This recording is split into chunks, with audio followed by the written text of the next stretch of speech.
বিড়ালের প্রসব হবে, বাচ্চা দেবে। বিড়াল তখন ঘরের মধ্যে পেরেশান হয়ে ঘুরতে থাকে, একটা নিরাপদ জায়গা খোঁজে।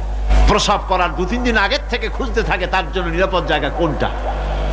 এরপরে খুঁজতে খুঁজতে প্রসবের দিন সে সত্যিকারের ঘরের মধ্যে সবচেয়ে কোনা কানা জায়গা যেটা, সেই রকমের একটা নিরাপদ জায়গা সে বেছে নিল।